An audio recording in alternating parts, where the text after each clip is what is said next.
দেশের সাম্প্রদায়িক সম্প্রীতি আমাদের ঐতিহ্য, যে কোনো মূল্যে তা অটুট রাখতে সবাইকে এগিয়ে আসার আহ্বান জানান ধর্মমন্ত্রী মোহাম্মদ ফরিদুল হক খান এমপি। গতকাল জেলা প্রশাসকের সম্মেলন কক্ষে সভার প্রধান অতিথির বক্তব্যে একথা বলেন তিনি। আরও উপস্থিত ছিলেন ফরিদপুর ৩ আসনের সংসদ সদস্য একে আজাদ। অনুষ্ঠানে সভাপতিত্ব করেন জেলা প্রশাসক মোহাম্মদ কামরুল আহসান তালুকদার। ফরিদপুরের মধুখালী উপজেলার ডুমাইন ইউনিয়নে পঞ্চপল্লী গ্রামে কালী মন্দিরে অগ্নিকাণ্ড ও ভয়াবহ হামলার বিষয়ে এ সভার আয়োজন করা হয়। ভয়াবহ এই ঘটনায় জেলা প্রশাসন ও পুলিশ প্রশাসন স্থানীয়দের সাথে নিরাপদে মোকাবেলা করার জন্য প্রশংসা করেন ধর্মমন্ত্রী।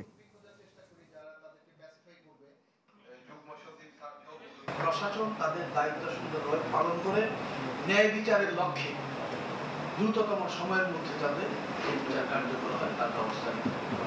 এই ধরনের ঘটনা যাতে ভবিষ্যতে না হয় তার জন্য কি কি করণীয় করা যায় আমাদের কাছে আমরা এই নির্দেশনা নিব।